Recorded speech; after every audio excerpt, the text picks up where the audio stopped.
All right, cool. Let's get started. So welcome everyone. Welcome to the Kubeflow Pipelines community meeting. Today's date is March 26, 2025. This meeting is governed by the CNCF Code of Conduct. Um, the meeting is recorded and will be uploaded to the Kubeflow YouTube account after the call has ended. So we always start with introductions to any new call attendees. So the floor is open. If you're new and would like to introduce yourselves, uh, please do so. Hi, everyone. I'm Melissa and just joined Red Hat in the pipelines team. So happy to be here. Hey guys, um, I'm on a call with someone who's attending for the first time. Let me just turn video on. Here you go. This is Caroline. Go ahead, Caroline. Hi, my name is Caroline. I'm a software engineer on Capital One. I work on Alex's team on our enterprise model training platform, working with Kubeflow pipelines. So excited to be here. Thanks, Caroline. Just kind of managing both. So nice to meet you all. Anyone else? All right, let's continue on with the agenda. So Francisco, you have pushed yourself ahead of the line for stuff. Let's give you the floor. Yeah, well, yeah, sorry, everybody. I put myself first because I came last week and unfortunately we didn't have folks here. So, yeah, my bad. So yeah, I wanted to bring this up. There was a proposal about the Kubeflow SDK and work that we're doing in Llama Stack and how it all intersects. Oh, you did come here last week, Alex. I appreciate you. And really, Humair, are you sharing your screen? Do you want to just like pull up to the SDK component? Yeah, hold on, I'm sharing the window. One sec. There you go. I can see it. Okay. And a lot of this is emerging from the training SDK. So like we're starting the Kubeflow SDK from the Kubeflow trainer, which was recently renamed. There is now a new working group called the MLX. We're going to start a kickoff next week. And the idea is to consolidate a bunch of the clients. And Chen, I think you saw this originally, this discussion, the trainer, the optimizer, pipeline, Spark.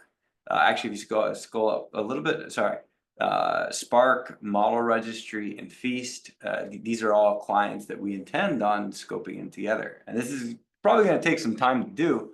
Alex, the MLX is a common name for this sort of thing. So it's good that we're in good company, I guess. And obviously, Kubeflow pipelines is a core and critical component among Kubeflow. It is one of the biggest. It's one of the most popular projects that we have, and the MLX working group is starting from the notebooks, focus. And so really it's about creating notebooks to have a really seamless SDK.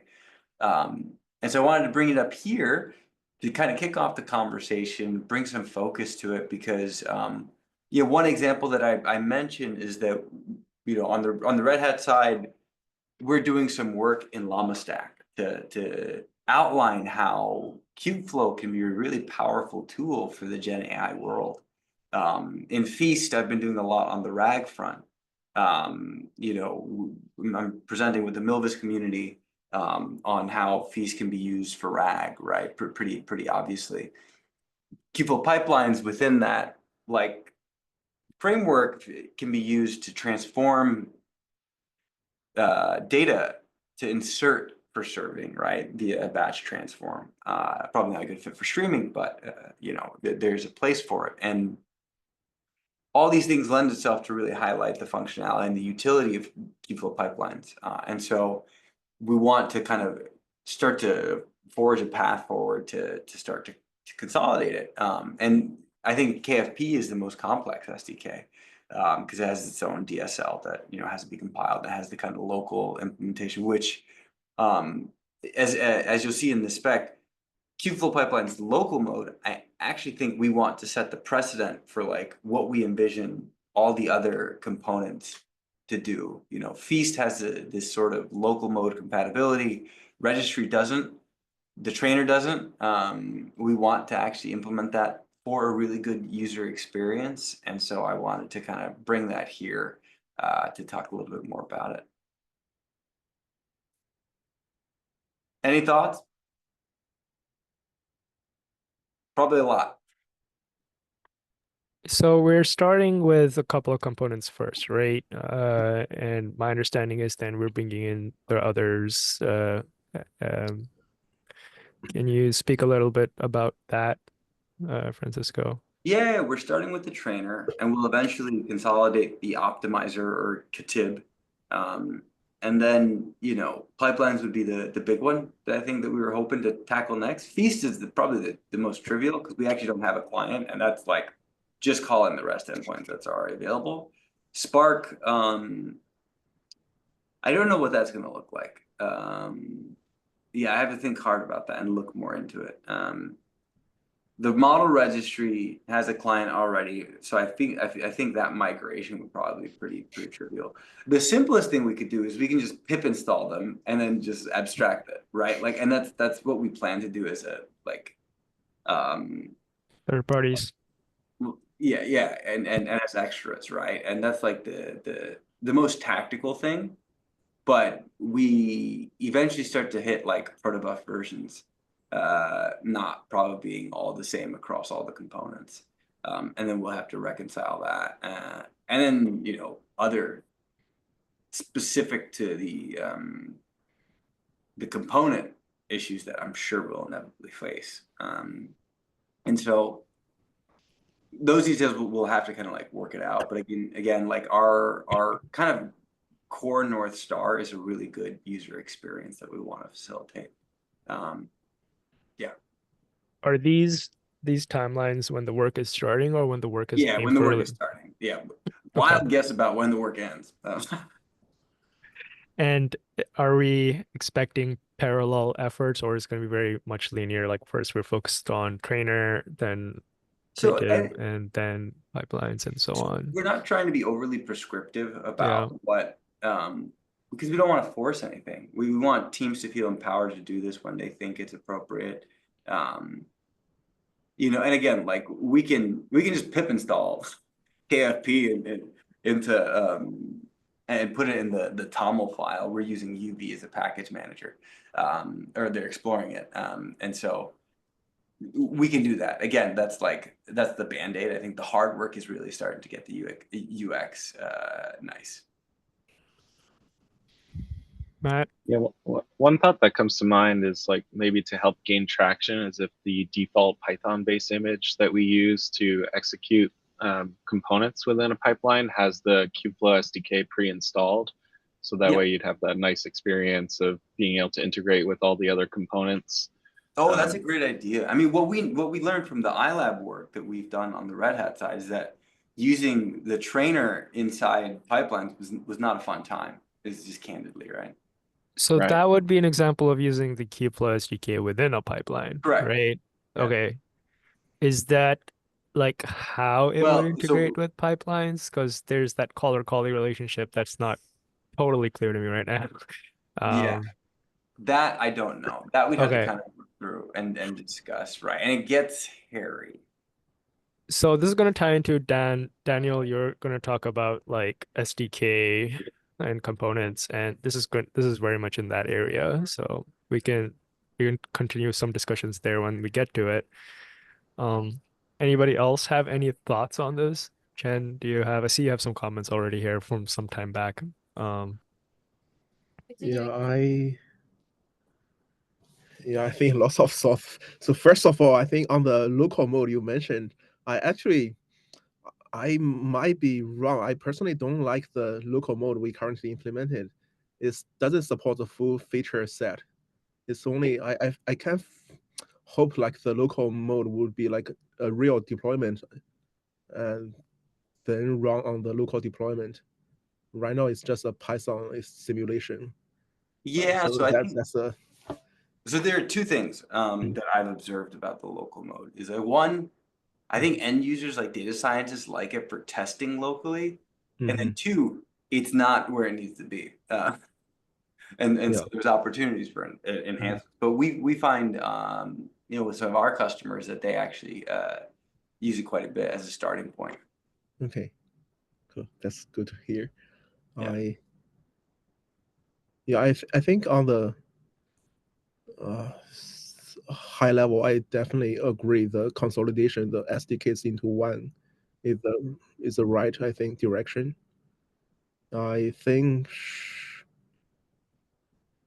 yeah, I can personally see lots of challenges, but I think those are solvable. I think we just need to tackle them one by one. Yeah, and that's basically what we wanted to just go do the rounds and make sure that we had like top level support before we go and figure it out. Because to your point, I think we can figure out the challenges. I'm sure that there are many, but grounding it in one, making sure that Kubeflow is relevant in this Gen AI world, and then two, that we actually give the customers a really good experience. I think that's like I think that's still like core to what we want to do as a community. Yeah, totally. Cool. Okay. So to close this one out, Francisco, where can we continue to follow and participate in this work and discussion? So we're continuing to iterate and in that SDK document, and so like Humair, you and I can connect on this, but I think like our takeaway is to actually do a deeper dive on like, hey, how can this actually work? Since we have kind of support from Chen, then we can dive deep, figure out like what does it look like and how do we scope that out and draft a Chen, kit for that. is this accurate to say you're in general +1 for the Yeah, Kubeflow for the SDK? direction. Yeah. And Alex, I would also love to hear folks from the Capital One side to make sure that they're also supportive of this too. Yeah, definitely. We've kind of gone on a similar journey internally with a lot of our library wrappers around various Kubeflow services with namespacing and trying to provide a consolidated experience. So if that happens upstream, that definitely benefits us downstream. Awesome. Alex, I don't remember your last name, so Pro. just like Alex last one. Which Alex? What was? There's only Alright. one, so I think, but it's Proman. I'll write it in that chat. Okay. Awesome. Let's keep going. So I like to, and I know Matt, you also have a topic here. We can kind of combine it. So I would like to start thinking about the next Kubeflow pipelines release within hopefully the next 2 weeks, and would like to pair this with the SDK. Now, I don't have to align the versions just yet. I think we should do that with 2.6, but I think the next release should happen together. And Chen, if you are willing, then I would like to do both, if we can get the credentials sorted. Sure. And we have some changes coming in that are going to be both API proto level and backend, and we can just merge them since we'll be releasing them together. There's not going to be a concern of like whether it's implemented or not in the backend. So that would be nice. And then we can start planning how to align like what the next version number is going to look like for both and how those timelines arise. So I'll shoot you an email, I guess, and then we can work from there on how to divvy out the creds. Any questions about that? So we're looking at like a 2-week, ideally 2-week time frame.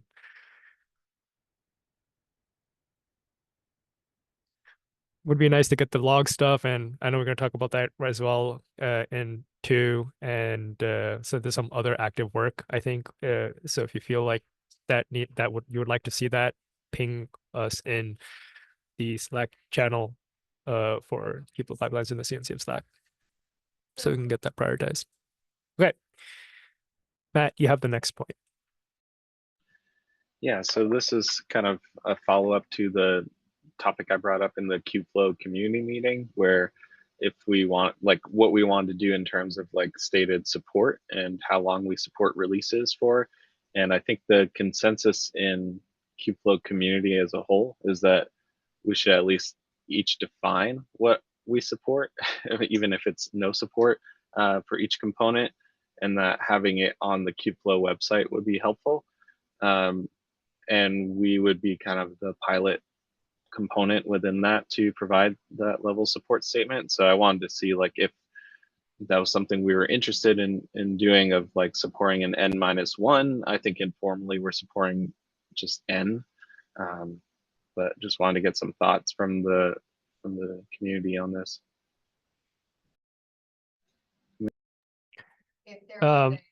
One thing that we can also help kind of like lower bound it is the Argo support. So that might give us like a how farther back we can afford to go. And then we can narrow it down further. Yeah, that makes sense. I'm not even sure if we're tracking CVEs in the images that we release. So that's probably something we should iron out in terms of our support statement, that, you know, at least the best effort of keeping CVEs fixed in the current release. And for which areas? So like and we'll talk about this with the component stuff too, but yeah. Ricardo? Oh, God. Oh, go ahead. Yeah, just a quick thing about CVEs. Probably we need to sync up with the platform working group, because they've been using Trivy to scan all of the components images through all the Kubeflow ecosystem. So probably they have another way to track and maybe get a list of everything that looks important for the whole Kubeflow ecosystem.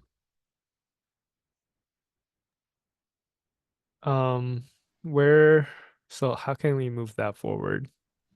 I can propose a KEP with like the Okay. details of what I propose we should support. But I wanted to get like a general sense of if we should target just supporting the latest or latest -1.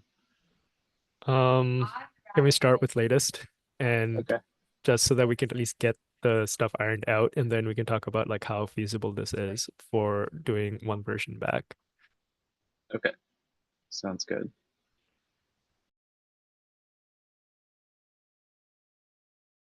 Any other comments about support? All right, Alex. Thanks, Sumir. Yeah, so basically I just wanted to throw this on the agenda in case anybody had any questions or feedback. It's passing all tests. There's validation evidence in the PR. You know, just for some context, this fixes the gap where logs in V2 are not preserved once the pod and or workflow are garbage collected.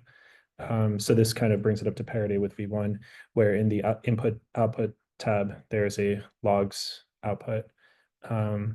I worked on this together with Caroline, and we were kind of surprised at how small the lift was. Basically, the driver just registers that the login MLMD, and then the launcher is what actually like creates the output. So kind of similar to other outputs, we're just piggybacking on the existing logic. And it all kind of works. We were surprised to find that the UI kind of excludes these logs from the rendered graph. That was a concern that we had, but it just doesn't include them in the graph, which is great. So yeah, that's it. If there's any questions or feedback. I'm surprised that it's it's minimal code changes I'm seeing here. I was expecting a lot more. Nice. Cool. Any questions? This one's very heavily requested. Question: Does this I guess persist the logs as like part of the metadata? So like MLMD metadata? So for it's the- just a reference to the logs in an MLMD, but the logs themselves are saved to the object store. So one of the benefits of this pattern is, like, unlike in V1, we're not dependent on Argo workflows to archive the logs for us. The actual upload is handled by KFP directly. So in theory, that kind of promotes the goal of workflow orchestration engine agnosticism, which is nice. But yeah, they're in S3 and MLMD just has a reference to them. Cool. Much like other artifacts. That's exactly how they work. So, any other comments, questions for Alex about this?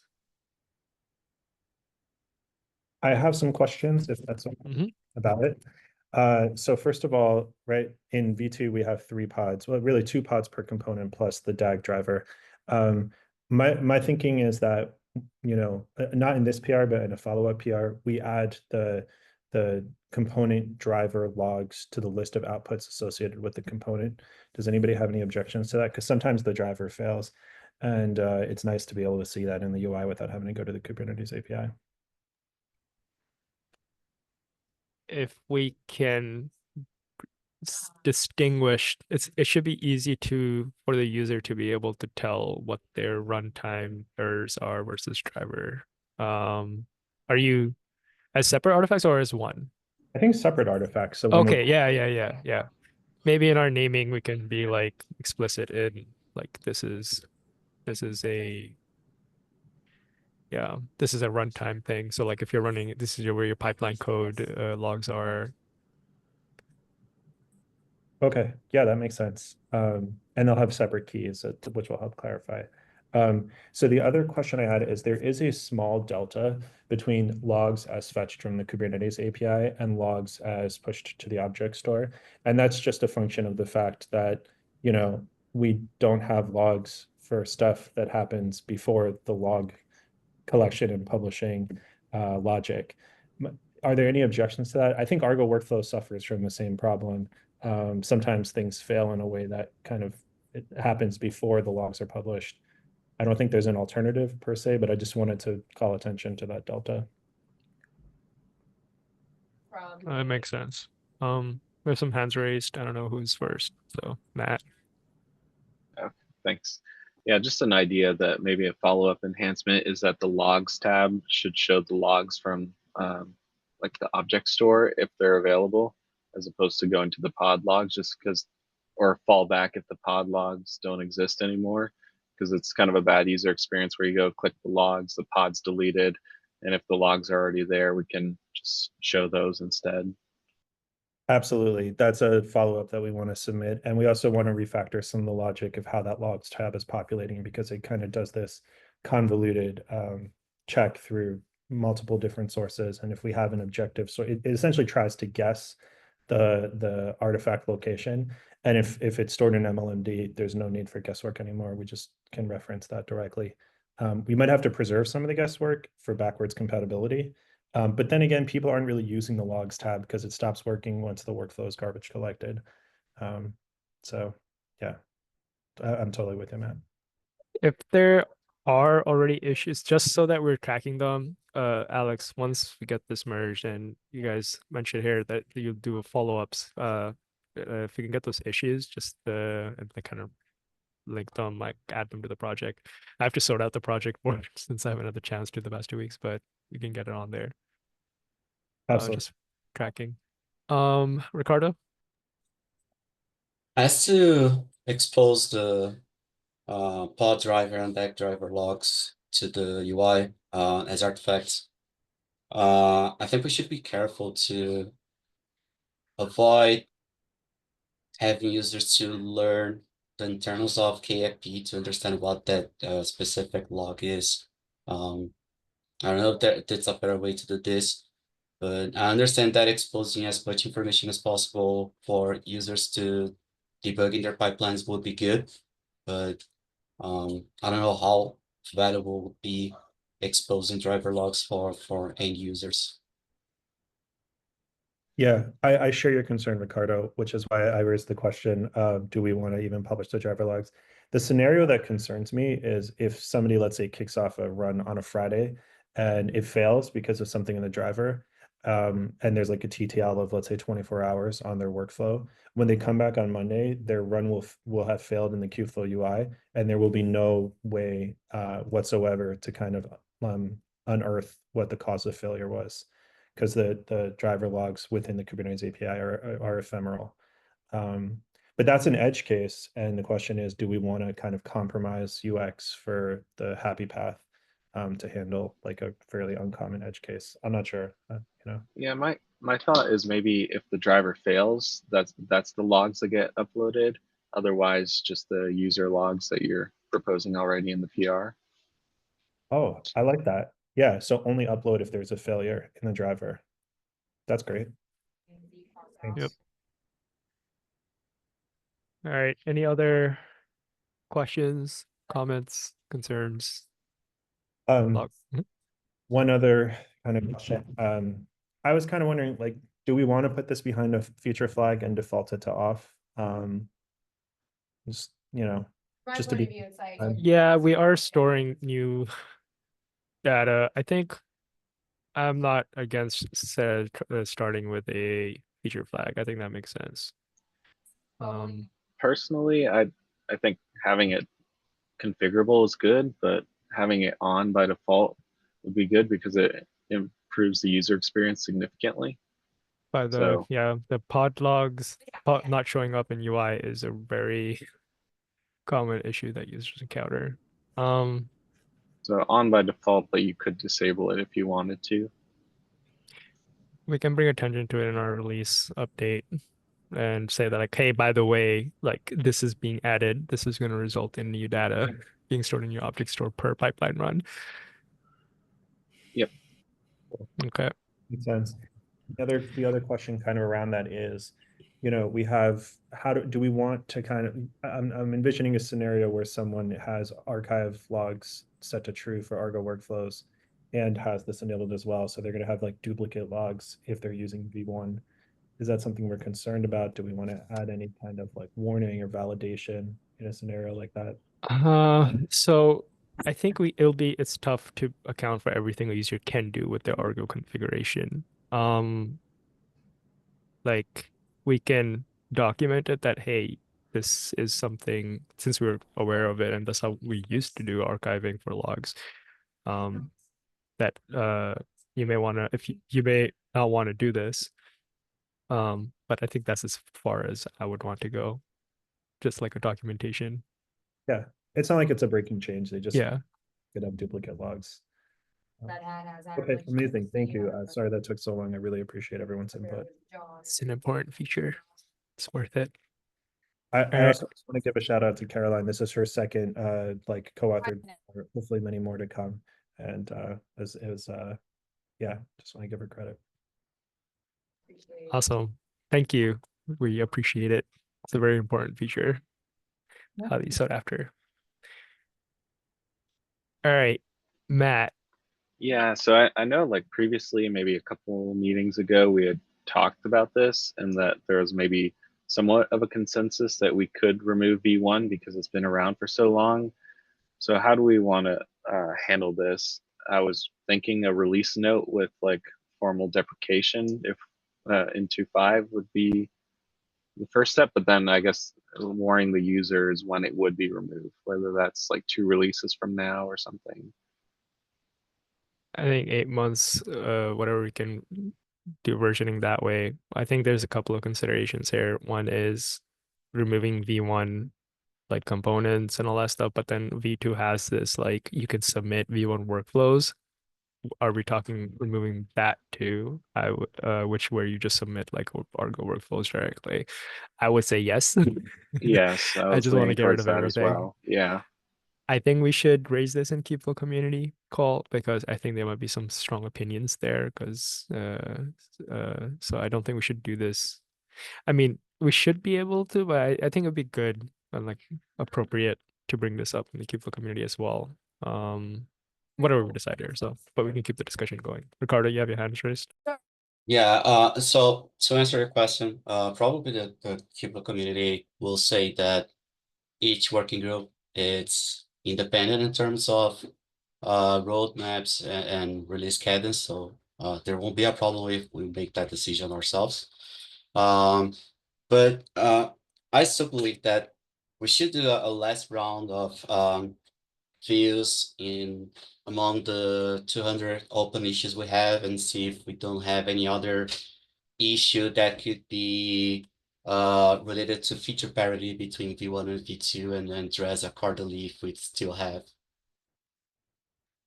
I think we're past that point of like waiting to deprecate V1 because there's a regression. The regressions exist, that we will continue to identify them and fix them.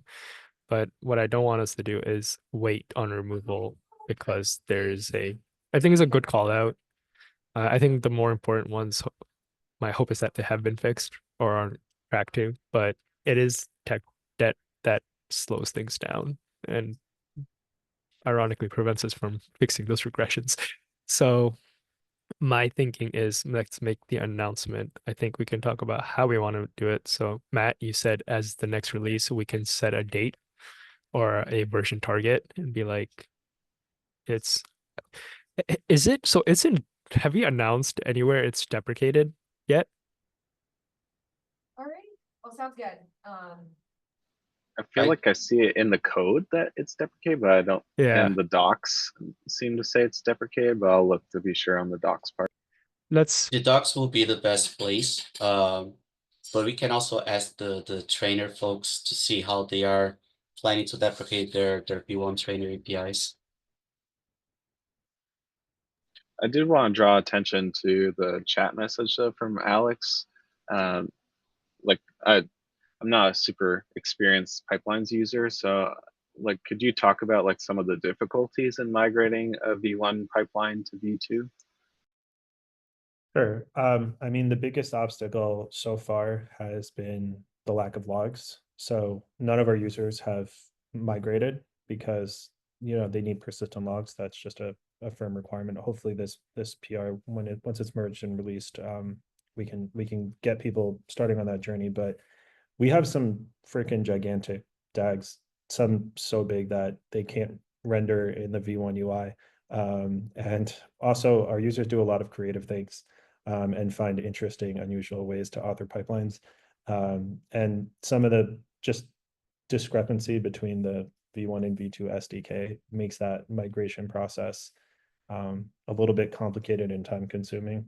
So we're kind of, and given the significance and impact of the models themselves that are being trained with these pipelines, like we're going to have to give a long runway to end users. We're probably outliers to some extent. But I feel obligated to advocate for our use case. No, of course. I think we can start with deprecation. So hopefully there's no disagreements there. So that like at least everybody's like on their toes now. Like, okay, well, we need to migrate if there's a regression or whatever it is, we need to get those fixed. And we put up what we can discuss what a reasonable timeline is or a version target is, like maybe Q3 or Q4, I don't know, and make sure the community is happy with it. So you guys are part of the community, so we can talk about that. Shall we at least put up the deprecation notice and then revisit this topic next meeting for a discussion on timelines? Hopefully we have our logs thing merged by then. Yeah, I did see in the docs for the legacy V1 section, it doesn't say it's deprecated. It's like saying it's strongly recommended to use V2. So yeah, I guess that answers it, that it's not already deprecated. We shouldn't be having that discussion in this call if like it should be so obvious that everybody is aware. You know what I mean? So like if the fact that we're having this, even if you found like some line somewhere, I would feel like we should probably do an announcement, and we should do like a GitHub discussion announcement or a Slack thread post or something like that. And then we can, so let's do that. I can do that, or if Matt, you want to do that, maybe one of us can do it. Since you're a maintainer, I would ask you to do it. Yeah, so I'll post it on the GitHub discussion, similar to how I did with the Tecton, and put a Slack thread. And yeah, so let's end this topic for now. I want to give Daniel some time to go over his topics. So let's keep going. Dan, you have the floor. Okay, thank you, Umair. Yeah, so I've introduced two proposals. They're currently in PR status right now, so they're kind of like the code review side of things. Still kind of, I guess, figuring out how to get proposals so people can talk about them and see them. But we'll get it out there, and maybe I should, I guess, post something on Slack on these as well. So we'll figure that out.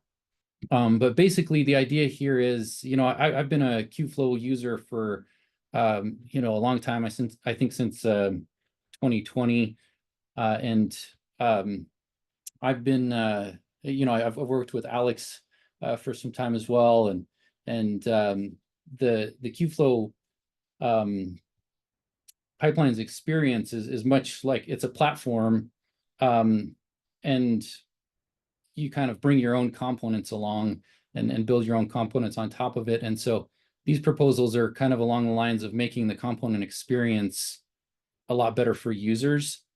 We do make that promise, like on the website, that we provide an ecosystem of components for our users.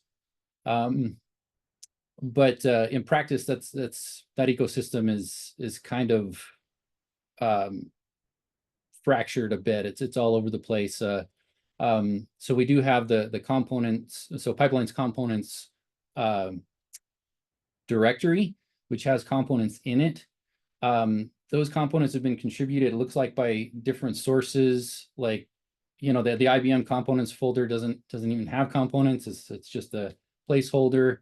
The AWS folder has like source code, which presumably you take that source code and build your own image on. Yeah, so if you like click on one of these, there's like source files in there, but they're not ready to use. Yeah, there's a lot of different kind of, I think, standards that have been followed, design patterns that have been followed in this directory. So one of my proposals is to create standards, expectations and standards for official Kubeflow pipelines. I think this will help us kind of solidify what a Kubeflow pipelines component should be or can be, and help people who are both implementing them for the SDK, and then also people who are building their own components understand like what a component should have. And it is quite complex because there's all these different dependency levels and things to consider. So yeah, I think having that documentation is going to be helpful for us. The second proposal that I've got is around an SDK common components concept or built-in components concept. Right now, like I said, you've got the directory in the repository. If you want to use those components, again, they're all over the place. You can go and kind of like copy and paste that code. But it would be much nicer from a user perspective to, especially for like very basic components, to have them right in the SDK. So to be able to just call, kfp.component Kubeflow trainer, for example. This is similar to what Google does with its Vertex AI component library, and I think like Vertex AI has a really good user experience. It keeps people very much at the Python level, and makes it very easy for users to use components and specify the dependencies that they need and go forward. And so I'd love to see more of that functionality for Kubeflow pipelines, where we're not just providing a platform, but we're actually providing that I guess ML application foundation that a lot of users are coming to expect. So like if you look at a lot of our competitor pipeline options that are out there. So I know we're short on time here. This might be something that it's a proposal, so there's a lot to talk about. So I'll go ahead and stop there and see if there's questions. And I'd love to continue the conversation with this. So one thing that stands out to me is in this in the second proposal for SDK common components, there seems to be a call out for deprecating the pipelines components folder. So is this proposal like an alternative to this proposal, or are we proposing both things? These two they're kind of complementary. I split them up because so to kind of focus on one on standards and then one on the SDK contribution. So, but yeah, so they're complementary. I guess the idea would be that the current components directory kind of tries to serve two purposes. It's trying to be examples and also trying to be like useful components. And it ends up being a little confusing, and like the quality is kind of all over the place. So yeah, I think that it makes sense to deprecate this, and there's a few other solutions that make more sense. And one of those, one piece of that solution is the built-in components. So another piece could be like community repo, a component hub.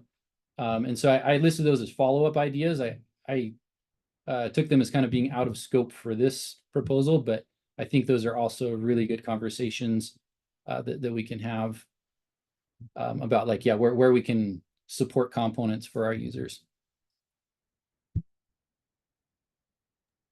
Okay. Any thoughts and comments for Dan? Chen, I feel like you guys will Yeah, probably have some strong opinions. think I can probably like both proposal, but probably I think the components folder and the common components, they serve different purpose. You mean, for example, I think the Google Cloud components, those are probably not, I think, qualify as common components, but they still deserve a place to live. I think I personally like a lot the feature of KP SDKs. You can just load component from YAML from anywhere. And lots of our users is just get the YAML from the GitHub and load it and use it. I think maybe that's like a common component is more like a first tier, first party components. And then I think we should still have a place to allow third party components. I think the key word there is third party. I think that I like this idea a lot. And what like kind of Alex is suggesting, and I feel like I've kind of touted it a little bit in the past few meetings, where like what I don't like is how we have like things sitting there for like 3 years. If we are adamant about keeping them, then I feel like we need a rigorous like rubric on what requires them to stay. So like commitment. So you need like a maintainer that's been active within the last like 2 months or something. There are no CVEs, like stuff like that. And this can tie into your like rigorous standards that you were talking about, Dan. So like you're talking about we should have a strict quality assurance and like a rubric for it. And we can do that, right? And what I would also like to see is an offboarding rubric where like if you have not checked these boxes, we will flat out delete the component from the repository. And I don't like putting them into the contrib folder. I just want them gone. Because like they bloat they bloat scanners and CV scanners and everything. We can certainly put them with the ignore files and all that stuff, but it's just bloat. Like I don't see a need. They're in the GitHub history if you want to point to them. But it's like strict rubric for onboarding and offboarding is something that I would definitely like to see. And commitments for like who is maintaining this, like a good answer to that, like who is so the ones that are integrated within like the SDK, that KFP maintainers, obvious, right? The ones that are like third party and stuff, so like Chen, you guys do a good job with like your Google components. Like you have automation there around there and freaking commits and all that stuff. But this is not true for the other ones, right? So I don't know. One thought for example, for like the GCP specific components would be to have an extension. So you could install, you could install KFP with, GCP extension that would cover components that deal with GCP environment type stuff. And so I think, yeah, I think there's a few different kind of solutions that we can come up with. I kept this proposal high level so we can talk about like different solutions. Yeah, I think so. GCP does have its own SDK. It's not a KP extension, but a standalone SDK. On top of that, we can also prefer having a location to save as YAML, so users they don't necessarily need to install the SDK. They can just load component from YAML and also save the source for the interfaces, etc. But I wonder if like we can discuss maybe moving this components folder out of KIP repo as a standalone repo will like alleviate some of those like the CI/CD issues. I mean, you know where I stand. I would want to do that. Is there any reason not to do that? Anybody see like a good reason? The only thing that comes to mind is the versioning, because right now I guess they're technically versioned with the KFP release and certain SDKs. I mean, in theory, so they wouldn't be No. strictly tied anymore. No, they don't really tie it to versions even today.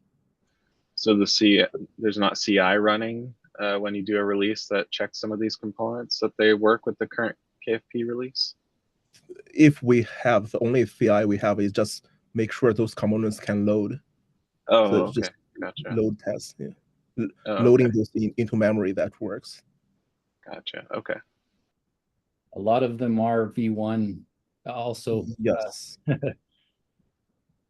Okay. So is that something we can include as part of this proposal? Is to one of the standards can be to like have this in a separate repository, and then we can specify rubrics or criteria around them, like on how things are onboarded, how are they maintained, what kind of documentation you need to provide, and so on and so forth.